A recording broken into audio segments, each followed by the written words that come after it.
luar biasa ketika saya menulis dengan rasa, dengan perasaan. Ini berarti perasaan saya ini bisa berpikir. Karena begitu saya menulis apa yang saya rasakan, saya lihat, alami, semuanya akan mengalir. Saya tanpa teks, saya bisa mengetik lancar, bahkan tidak begitu memperhatikan huruf-huruf yang ada di keyboard.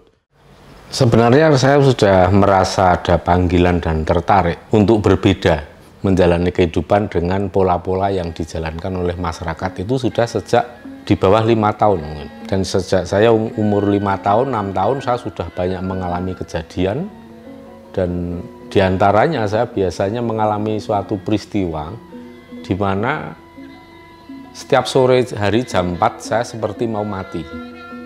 Jadi itu membuat saya ketakutan yang luar biasa karena anak kecil. Saya masih pengen hidup sampai dewasa, sampai lebih panjang. Tetapi kenapa saya merasa kematian saya dekat sekali, dan setiap kali jam 4 sore saya merasakan sebuah sensasi di mana saya berada di 2 dimensi.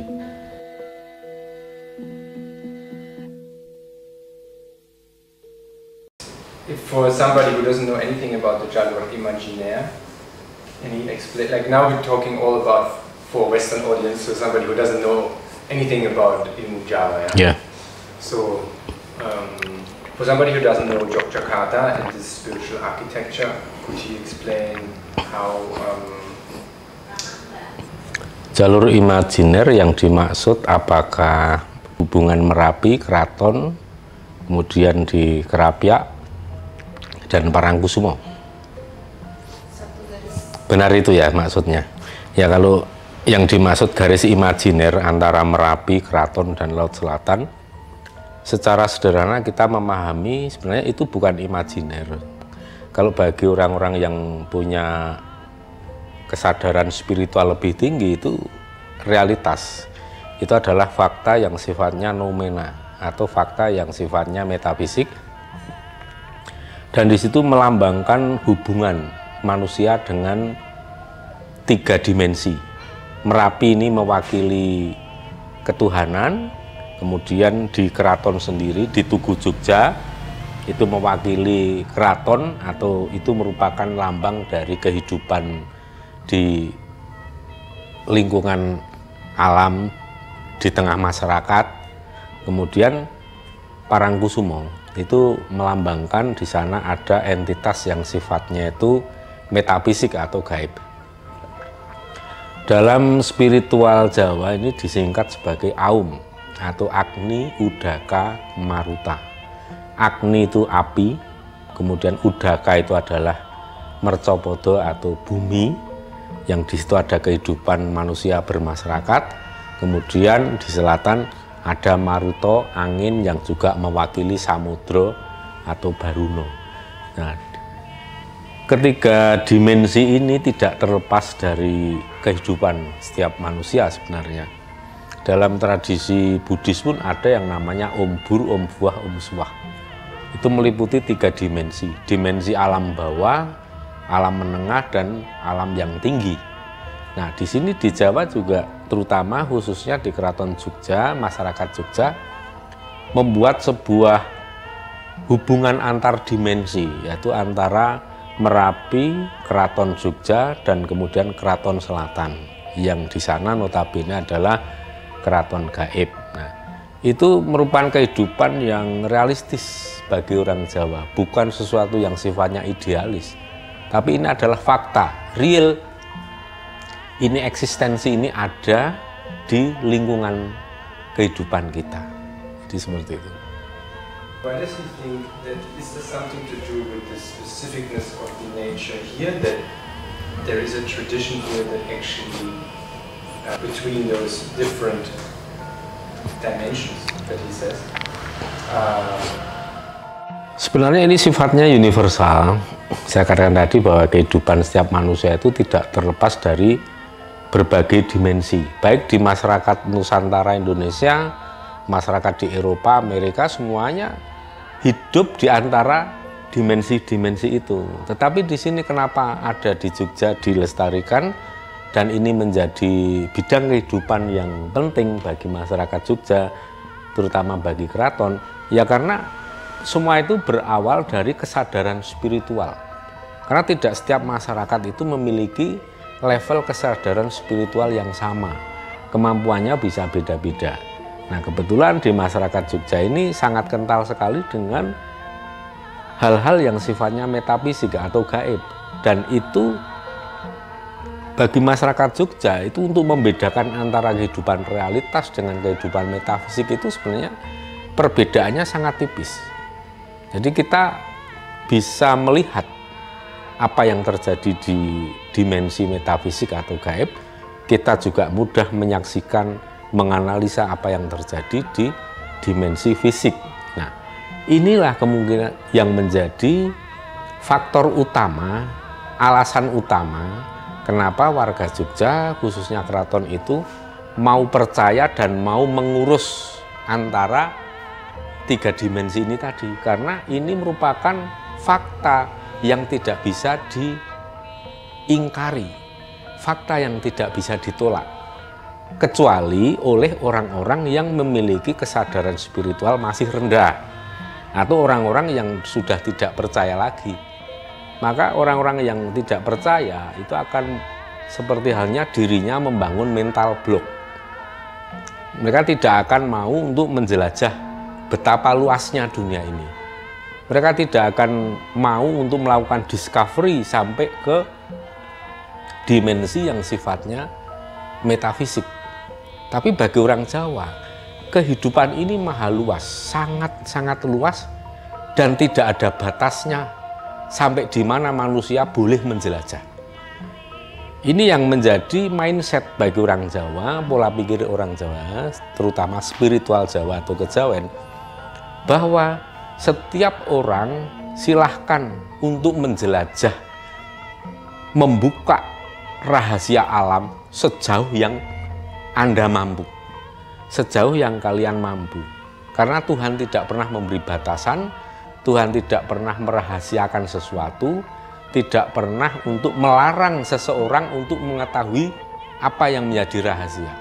Sebenarnya alam semesta ini tidak menyimpan rahasia. Yang menyimpan rahasia itu hanya mindset manusia yang mengatakan bahwa alam ini penuh rahasia dan Tuhan yang merahasiakan. Itu mindset yang tidak tepat atau salah menurut kejawen. Sebaliknya kejawen justru mempersilahkan setiap orang silahkan untuk menjelajah, mengetahui rahasia alam semesta ini sejauh yang kalian mampu. Jadi bagi Tuhan tidak ada yang sifatnya melarang-larang orang untuk menjelajah rahasia Tuhan, rahasia alam. Silahkan saja kalau memang mampu. Nah, dari sinilah keberanian dalam spiritual kejawen untuk menjelajah semua hal yang sifatnya rahasia. Ini karena didasari semua ini adalah rasional. Ada yang harus kita garis bawahi bahwa ilmu Jawa atau kejawen, spiritual Jawa, itu berdasarkan kasunyatan atau fakta atau kenyataan. Bukan berdasarkan belief system. Javanese spiritual is not belief system. Tetapi knowledge, tetapi itu adalah ilmu pengetahuan. Karena berdasarkan fakta atau kenyataan. Baik yang bersifat noumena maupun fenomena. Fenomena adalah sisi empiris, sisi yang bisa dilihat secara visual, yang bisa dilihat dengan mata, yang bisa disentuh bahkan.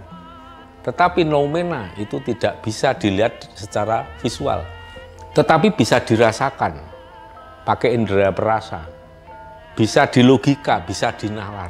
Maka dari itu dalam spiritual Jawa kita mengatakan bahwa tidak ada segala sesuatu yang bersifat tidak masuk akal selama itu adalah kebenaran. Kalau tidak benar, bisa saja kita memahami menjadi seperti sesuatu yang tidak masuk akal. Kemungkinannya ada dua. Sesuatu yang tidak masuk akal itu kemungkinannya ada dua. Itu hanya berdasarkan belief system atau berdasarkan mitologi atau dongeng. Seperti dalam agama-agama rumpun Semit itu kan berdasarkan mitologi, belief system.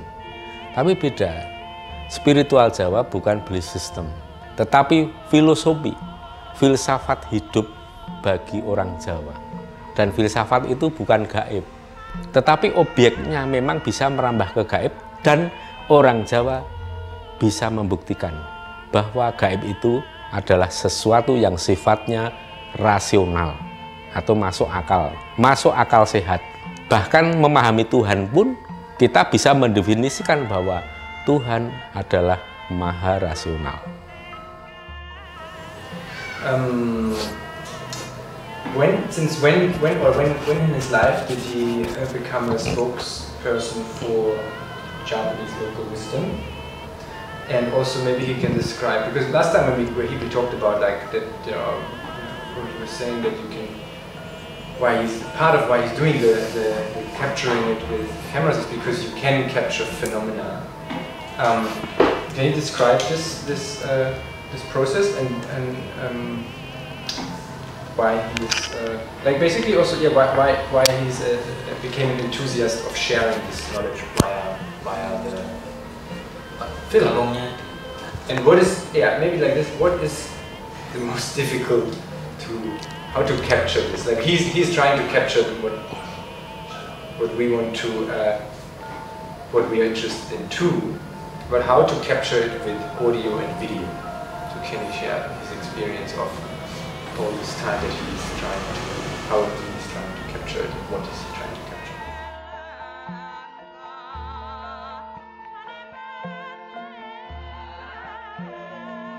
Sebenarnya saya sudah merasa ada panggilan dan tertarik untuk berbeda menjalani kehidupan dengan pola-pola yang dijalankan oleh masyarakat itu sudah sejak di bawah 5 tahun mungkin. Dan sejak saya umur 5 tahun, 6 tahun saya sudah banyak mengalami kejadian. Dan diantaranya saya biasanya mengalami suatu peristiwa di mana setiap sore hari jam 4 saya seperti mau mati.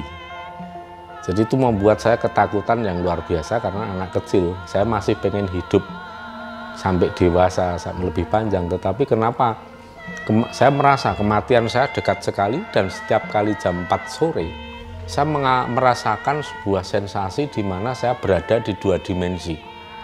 Jadi saya sedang bermain dengan anak-anak, teman-teman di desa waktu itu, teman main, teman sebaya, kita bermain dengan anak-anak. Saya duduk seperti ini, tiba-tiba merasakan ini saya sudah seperti merasakan sensasi hidup di 2 dimensi secara bersamaan. Yang bisa saya gambarkan, jadi saya kesadaran bahwa saya ini berada di sini bermain dengan anak-anak, tetapi ada kesadaran lain yang rasanya itu lebih tinggi dan lebih soft, lebih lembut, bahwa saya ini sedang mengintip dimensi yang sifatnya itu metafisik atau gaib.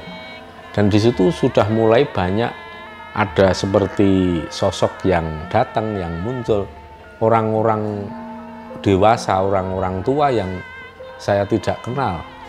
Dan pada saat seperti itu pendengaran telinga saya sudah mulai samar-samar untuk mendengarkan teman-teman saya bermain, padahal jaraknya hanya 10 meter, hanya 20 meter. Tetapi saya tidak bisa menangkap dengan jelas seperti kita mendengarkan secara normal ya. Jadi itu seperti suara itu jauh sekali. Teman-teman saya yang bermain di depan saya itu teriak-teriak, tapi suaranya seperti jaraknya ada 50 kilo, 50 meter, 100 meter dari keberadaan saya. Jadi ini sudah mulai raga saya di dimensi fisik, tetapi batin saya sudah mulai berinteraksi dengan dimensi metafisik. Kemudian saya buru-buru pulang karena saya takut terjadi apa-apa di situ. Saya pulang sampai di rumah, ibu saya sudah melihat ada gejala yang tidak beres dengan saya. Kemudian saya dibuatkan minum. Begitu saya minum 1 gelas, saya langsung merasakan sensasi yang luar biasa. Jadi seperti ada ledakan ya. Seperti ada ledakan, tapi ledakan itu mengeluarkan cahaya yang putih. Putih berkilau, cemerlang.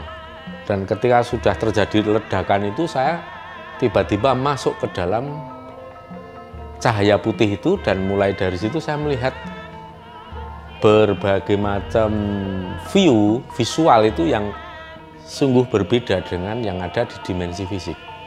Nah, yang saya lihat pertama itu, saya seperti berada di atas awan, seperti berjalan di atas awan. Semua bentuk tanah itu tidak berwarna hitam, coklat, tidak. Tapi kebanyakan berwarna putih, dan kalau saya melihat pohon dan tumbuh-tumbuhan itu akarnya di atas. Jadi seperti terbalik. Di situ saya seperti berjalan agak jauh. Perasaan saya berjalan lama. Tapi tiba-tiba saya ketemu sosok laki-laki yang sudah cukup umur, mungkin ada sekitar 50-60 tahun yang saya lihat waktu itu usia sosok laki-laki itu, dan mengajak saya, tangan saya dipegang, saya diajak keliling, ditunjukkan ini seperti ini tempatnya leluhur, seperti ini tempatnya ancestor. Nah, setelah dari situ kemudian saya disuruh pulang, yuk saya antar pulang. Begitu saya diantar pulang, saya sadar saya sudah dibawa ke dukun pijet. Jadi badan saya katanya ini kenceng semua gini, terus dipijit, dikendorkan. Saya sadar ya enggak apa-apa. Itu kejadian berulang-ulang dan berlangsung selama kurang lebih 2 tahun. Sampai akhirnya saya diberi tahu oleh sosok yang membawa saya di dimensi yang masih asing itu bahwa saya tidak boleh takut karena kamu tidak akan mati, umurmu panjang dan kamu nanti berguna untuk orang banyak. Nah, dari situ saya mulai tidak takut, bahkan saya kadang malah justru merindukan kapan ya ini terjadi lagi. Ini udah jam 4 sore kok belum ada fenomena ini. Nah, ketika fenomena itu datang, gejala itu datang, saya senang, malah justru inilah yang saya harapkan. Nah, dari disitulah mulai saya menjadi seperti Voyager, seperti penjelajah antar waktu. Tapi bukan antar waktu masa lalu, tetapi waktu yang saat ini yang sedang di mana leluhur berada, dan saya mulai dikenalkan oleh sosok-sosok yang bisa saya ingat namanya, dan itu merupakan eyang saya atau leluhur saya yang sudah meninggal jauh puluhan tahun yang lalu. Nah, dari situlah saya mulai menyimpulkan ternyata leluhur itu orang setelah mati, life after death itu seperti ini, saya baru tahu. Nah, kemudian setelah itu banyak kejadian yang luar biasa saya alami sampai sekarang itu. Saya kadang masih berpikir kok perjalanannya begitu unik. Bahkan semua pertanyaan saya waktu kecil tentang kehidupan ini apa, itu dijawab oleh pengalaman hidup saya. Misalnya nih, saya suatu ketika waktu umur 7 tahun saya menemukan sobekan kertas yang isinya ramalan Jayabaya, dan di situ ada tulisan tentang kedatangan pamomong tanah Jawa atau guidance ini spiritual yang menaungi Nusantara atau orang Jawa khususnya, yang bernama Ki Sabdapalon dan Ki Noyogenggong. Ki Sabdapalon dan Noyogenggong itu yang dikatakan itu adalah dewa. Waktu saya kecil baca itu ya ini seperti dongeng, ini mungkin mitologi. Ini mitologi, karena saya tidak gampang percaya dengan gaib. Tapi begitu saya sudah beranjak dewasa makin tua, kira-kira 20 tahun yang lalu, saya benar-benar dipertemukan langsung oleh beliau yang Sabdapalon dan Noyogenggong itu benar-benar ada sosoknya. Nah, dari situlah banyak informasi yang saya terima. Dan akhirnya saya menikmati kehidupan saya seperti ini, yang seperti terus intensif interaksi antar 2 dimensi, fisik maupun metafisik. Akhirnya saya nikmati apa adanya. Dan pada tahun 2008 saya mulai menulis, ngetik tentang spiritual. Saya posting di blog saya yang bernama sabdalangit.wordpress.com.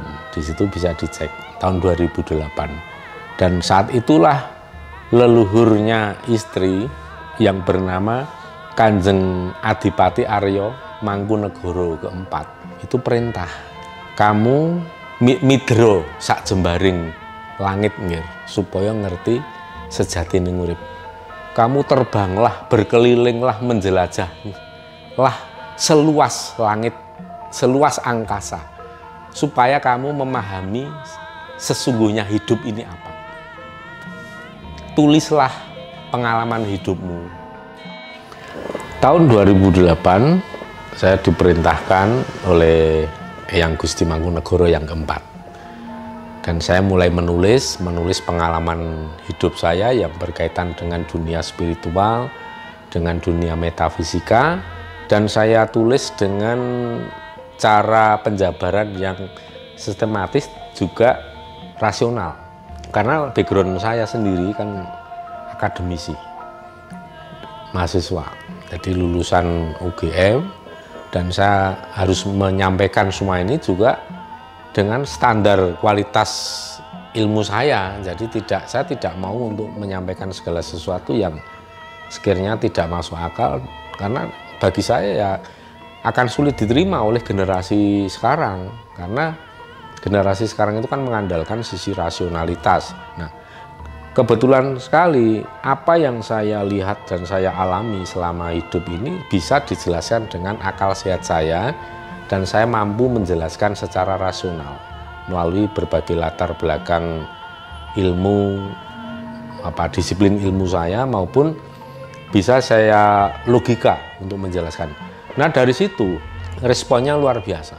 Dan ini kemudian saya klopkan, saya ingat pesan dari Eyang Gusti Mangkunegoro yang keempat, dari leluhurnya istri Kanjeng Gusti Adipati Aryo Mangkunegoro yang keempat. Pada saat itu tahun 2028, saya sambil menunggu istri saya sakit di rumah habis operasi, saya mengawali tulisan-tulisan itu, dan dengan posisi ya saya duduk di bawah meditasi sambil ngetik dan tanpa lampu penerangan, jadi hanya menggunakan cahaya yang berasal dari laptop. Tapi disitulah saya mulai menulis dengan rasa, bukan dengan pikiran dan ingatan saja, tetapi saya menulis dengan rasa. Dan saya merasakan sebuah sensasi yang luar biasa ketika saya menulis dengan rasa, dengan perasaan. Ini berarti perasaan saya ini bisa berpikir. Karena begitu saya menulis apa yang saya rasakan, saya lihat, alami, semuanya akan mengalir. Saya tanpa teks, saya bisa mengetik lancar, bahkan tidak begitu memperhatikan huruf-huruf yang ada di keyboard laptop pun itu tidak salah terlalu banyak. Jadi memang sudah seperti punya mata jari ini. Jadi dari situlah kita mulai menikmati menulis, dan ternyata yang luar biasa itu respon dari pembaca luar biasa. Apa yang saya tulis itu mendapatkan respon yang luar biasa, sampai dibaca 50 juta kali viewer, dan disitulah saya menyadari bahwa ternyata ada yang namanya silent majority, atau mayoritas diam yang sebenarnya merindukan tentang local wisdom atau kearifan lokal Jawa. Dari situlah saya makin semangat untuk menulis, membuat postingan-postingan, dan saya rajin sekali membuat postingan setiap sehari, 2 hari, bahkan seminggu itu paling tidak saya mengupload 2 postingan, dan luar biasa respon. Nah, pada saat itu kan YouTube belum begitu laku ya, karena termasuk mahal. Untuk nonton YouTube itu pakai data internet waktu itu masih mahal, tahun 2008, 2009 masih mahal. Nah, setelah ada era sekarang ini, mulai biayanya murah untuk nonton di media sosial, di platform YouTube dan lain-lain, mulailah saya merambah ke YouTube, dan saya sampaikan melalui situ bahwa seperti inilah kenyataan hidup yang sesungguhnya. Kadangkala apa yang kita baca, kita lihat di referensi atau di kitab-kitab berbagai macam agama itu kadang ya kalau kita bandingkan dengan fakta, kenyataan itu berbeda. Tapi saya lebih percaya dengan realitas pengalaman yang saya alami sendiri. Jadi mulai dari situlah saya tidak menggunakan referensi agama ya. Hanya saya ambil yang sekiranya itu masuk akal dan rasional. Tapi untuk yang kalau saya nilai bahwa ini merupakan doktrin-doktrin yang sifatnya itu mitologi, ya saya tinggalkan, saya tidak pakai. Saya hanya menggunakan sisi yang baik mana. Tapi ya lebih banyak saya menggunakan pengalaman hidup saya ini, dan dari situlah respon yang luar biasa dari para leluhur besar yang ada di tanah Jawa, hingga saya teruskan untuk konsisten terus melaksanakan apa yang diperintah leluhur, dan responnya luar biasa. Hingga sampai saya mengenal dunia kadewatan. Terus terang ya, jujur secara pribadi saya tadinya itu tidak begitu percaya dengan yang namanya angel, dewa, bidadari, dewa itu saya nggak begitu percaya. Itu mitologi atau benar ada. Karena saya prinsipnya, saya itu ya ragu-ragu untuk tahu. Mungkin dari sisi filsafat ini ada ya yang pendekatan seperti ini, ragu-ragu untuk tahu, bukan ragu-ragu untuk membantah, tapi ragu-ragu untuk tahu. Saya skeptis tapi untuk benar-benar mengetahui dan menyaksikan. Nah, dari situlah saya kemudian banyak mendapatkan kesaksian langsung, karena saya ketika mulai bisa bertemu langsung dengan entitas kadewatan atau para dewa yang ada di tanah Jawa, yang ada di Gunung Semeru, Puncak Mahameru, ada Sang Hyang Begawan Pasopati, kemudian ada para dewa yang di Bali. Ternyata ada, benar-benar ada, dan akhirnya para dewa itu memberikan perintah ke saya, perintahnya supaya ke Bali untuk acara ini, tanpa ada yang memberitahu. Saya berangkat ke Bali, ternyata memang benar ada acara yang sangat penting. Itu sampai kemudian menjelang pandemi pun saya sudah diingatkan oleh para kadewatan, oleh para leluhur di tanah Jawa ini, bahwa dunia ini diibaratkan akan mengalami sebuah fase kematian. Dan di Bali pun ada upacara agung pangurip bumi, upacara yang untuk menghidupkan bumi. Sampai saya mendapatkan ejekan, mendapatkan bully dari para pemirsa, memangnya bumi ini mau mati. Ya, setelah terjadi pandemi, orang baru tahu, oh ternyata memang upacara agung pangurip bumi itu saya datang ke sana atas perintah Sinuwun Ida Bathara Mahadewa. Dan ternyata benar. Setelah itu kejadian nih. Itu upacara itu dilakukan dalam siklus 26 tahun sekali, bukan setiap tahun. Jadi ini sangat istimewa. Itu merupakan doa atau upacara yang dilakukan warga Bali, tidak hanya untuk skop nasional Indonesia, tetapi untuk dunia. Bahwa dunia akan mengalami sebuah bencana besar berupa penyakit dan perang. Sekarang penyakit boleh dikatakan sudah berlangsung dan usai. Tapi perang, fase kedua adalah perang, dan benar terjadi perang di mana-mana, hingga diingatkan bahwa mulai tahun 2024 ini akan menjadi siklus titik balik terjadinya perubahan zaman atau new era di tahun 2024 ini. Nah, dari situlah kami mengawali rangkaian perjalanan spiritual, dan bukti kesaksian selalu bisa kami peroleh dari situ. Namun bedanya dengan yang sifatnya empiris, kadangkala bisa langsung dibuktikan begitu kita ngomong, menyodorkan sesuatu untuk dilihat, diraba, dirasakan bisa. Tapi untuk yang sifatnya metafisik kadang perlu kesabaran, menunggu waktu, karena bukti tidak selalu langsung muncul bisa dilihat, disaksikan, tapi kadangkala ada jeda beberapa hari, beberapa pekan, bulan, bahkan beberapa tahun kemudian barulah semua itu terbukti. Dan saya simpulkan sampai di sini bahwa gaib tidak pernah bohong, apa yang diperintahkan oleh leluhur tidak pernah salah, selalu benar, tidak pernah bohong. Perintah kadewatan, para dewa, para bidadari juga selalu benar. Jadi tidak ada lagi bagi kami untuk meragukan bahwa apa yang kami lihat dan saksikan, kesadaran spiritual yang merambah ke dunia metafisika, kalau itu benar yang kita lihat, bukan halusinasi, maka semuanya akan bisa dinilai sangat rasional. When we're trying to make with the video cameras, trying to capture this phenomenon or experiences that are part of the non-visible world, Like he said that he can, like part of why he's doing the YouTube is because he can capture it somehow. What would he recommend to us? Because he's doing it all the time. In this film, we're trying to get closer with the camera. Yeah. What would he recommend to us? Jadi begini ya, saya jelaskan. Kita itu kan kebetulan hobi untuk megang kamera. Baik kamera yang dari handphone, kamera pocket, kamera yang sifatnya lebih besar lagi, maupun kamera action. Itu selalu ada di dalam tas kami, dan setiap kali kami ada melihat sesuatu momen yang ini kira-kira ini langka dan istimewa, kamera itu sudah selalu akan siap untuk mengcapture kejadian.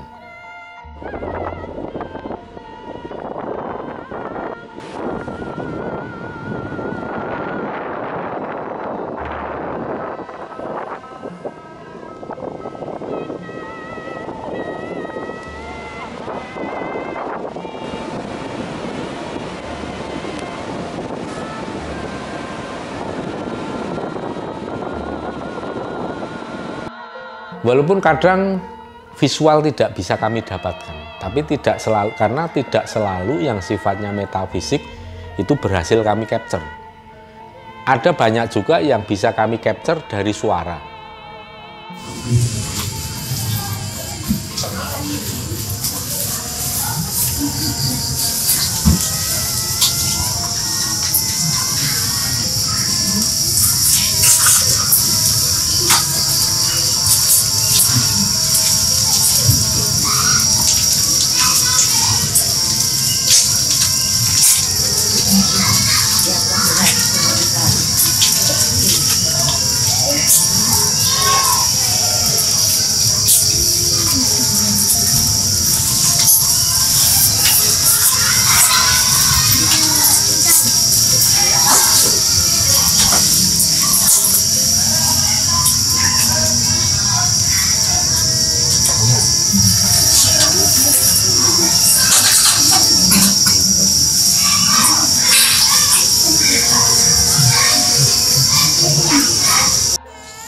Gandelnya udah habis ya.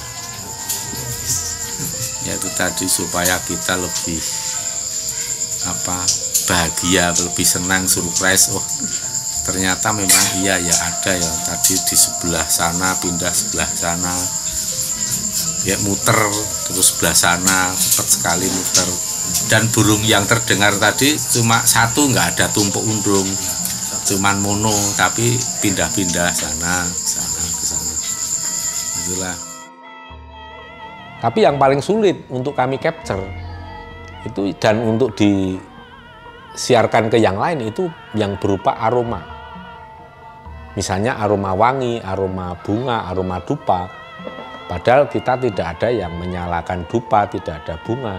Nah itu biasanya hanya bisa dialami ketika banyak rombongan atau banyak orang-orang yang sedang ikut serta bersama kami.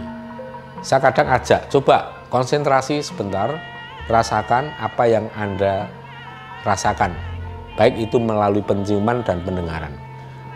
Nanti masing-masing kadang ada cerita, oh ya ini ada bau, aroma wangi, ada aroma yang tidak enak, kan masing-masing punya menjadi pertanda khusus. Nah, kemudian kami juga intens untuk membaca bahasa alam yang bisa dilihat, namanya ilmu titen. Kami biasa menggunakan ilmu titen Jawa, yaitu di mana ilmu untuk menangkap bahasa alam, fenomena alam yang bisa dilihat dengan mata visual, bisa didengar oleh telinga, kadang bisa dicium oleh hidung.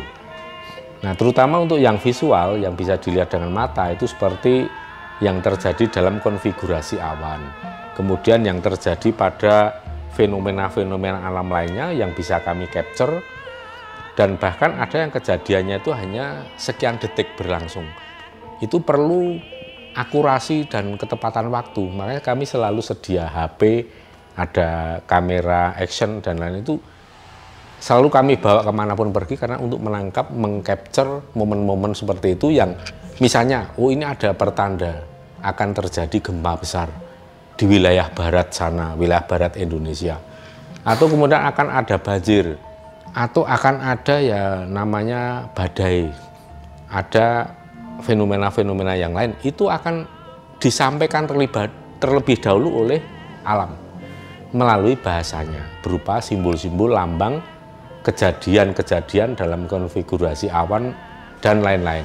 Bahkan kami juga seringkali melalui YouTube menyampaikan ke semua pemirsa bahwa saat ini di Indonesia bagian tengah, bagian timur, bagian barat misalnya, intensitas merasakan udara yang panas dan berasa gatal seperti terkena air cabai, perih ya seperti terkena air cabai, itu makin intens. Kalau para pemirsa, kalau sekiranya saudara-saudara semua lebih konsentrasi, pasti akan merasakan. Itu apa yang terjadi? Itu adalah sebagai salah satu tanda yang akurat bahwa akan terjadi gempa bumi. Mungkin jaraknya 100 kilo, 200 sampai 500 kilo, dan nanti depend on tergantung besarnya magnitudo. Makin besar magnitudo akan semakin berasa gejala itu. Nah, dari situ pemirsa mulai belajar dan membuktikan. Dan ternyata benar. Apa yang saya sampaikan kemudian diaplikasikan oleh para pemirsa dimanapun melalui daerahnya masing-masing. Mereka juga seperti terkesima, surprise. Benar, ternyata apa yang saya rasakan dan apa yang kemudian terjadi itu ada rangkaian kejadian.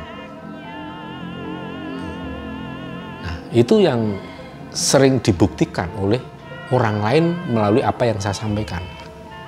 Saya suruh membedakan, ini panas karena gunung api hendak meletus. Ini panas karena akan terjadi hujan yang sangat lebat. Ini panas karena akan terjadi gempa. Semuanya ada unsur hawa panas yang terasa di kulit, di seluruh badan. Tetapi panasnya beda. Kalau gunung api itu seperti panas yang kita dekat dengan api, membara. Kalau akan hujan, panasnya menimbulkan keringat yang banyak sekali. Seperti kita itu berada di dalam kurungan uap air atau sauna atau mandi uap. Itu pertanda akan terjadi hujan yang sangat lebat. Jadi alam semesta itu sudah memberikan tanda sebelumnya, itu bisa dibuktikan bagi orang-orang yang memang concern untuk memperhatikan. Nanti akan pinter membaca apa kehendak alam ini yang akan terjadi. Nah, dan saya seringkali menyampaikan ke semua orang bahwa saya pribadi ini siapa guru yang menjadi teacher bagi saya supaya menjadi orang yang hidup lebih bijaksana. Guru saya itu para binatang, hewan. Saya belajar membaca bahasa alam saat akan terjadi gunung api meletus, akan terjadi banjir besar dari gerak-gerik binatang. Perilaku binatang inilah yang sangat cerdas. Mereka sangat peka membaca fenomena alam yang akan terjadi. Dan disitulah saya belajar. Kalau orang dengan sombongnya mengatakan bahwa manusia ini adalah makhluk paling sempurna, nanti dulu. Paling sempurna dalam hal apa? Dalam hal melakukan penipuan mungkin iya. Karena makhluk yang bisa menipu itu hanya manusia. Binatang dan tumbuhan itu makhluk yang paling jujur. Bahkan makhluk halus metafisika itu pun tidak bisa bohong. Kalau dikatakan manusia tertipu oleh makhluk halus, itu bukan makhluk halusnya yang menipu, tetapi mindset kita sendiri yang menipu, visual kita sendiri yang menipu. Karena kita seringkali berimajinasi, sehingga visual yang muncul seperti yang kita imajinasikan. Padahal faktanya, realitasnya berbeda. Itu kalau dalam ilmu Jawa disebut memedi, memet ing budi. Visualisasi yang muncul karena kerumitan pikiran kita, karena imajinasi kita. Kalau objek di luar kita yang disalahkan, yang suka menipu, ya jelas terbalik. Itu namanya buruk muka, cermin dibelah. Kita sendiri yang tidak mampu, orang lain yang disalahkan. Harusnya ya gentle lah manusia. Nah, dari situlah kita belajar dari alam semesta, baik kepada binatang, kepada pohon, tumbuhan. Kita akan jauh menjadi orang yang lebih bijak. Saya seringkali ditanya, gurunya siapa? Saya tunjukkan. Saya pergi ke hutan, Saya datangi pohon yang besar sekali. Saya tunjukkan, ini guru saya yang paling jujur. Saya belajar banyak dari pohon. Pohon ini 99% hidupnya untuk give, memberi ke semua makhluk. Sedangkan kita, hidup kita, berapa persen kita meminta? Ya. Bisa terbalik. Bisa jadi kita ini 90% meminta. Kapan give-nya? Ya kan? Kita take-nya 90%, give-nya 10%. Kalau pohon, take-nya 10%, give-nya yang 90%. Coba kalau mau dihitung, pohon, akarnya berfungsi mengikat air dalam tanah. Itu untuk cadangan di musim kemarau, musim kering. Jadi pada saat tidak ada hujan, tanah tidak kering. Sumber air tetap mengeluarkan air. Itulah sebabnya sendang atau kolam alami yang ada itu selalu di sekitarnya ada pohon besar. Kalau orang yang nggak bijaksana, pohon itu ditebang supaya nggak bikin musyrik katanya. Tapi justru itulah yang bertentangan dengan hukum alam.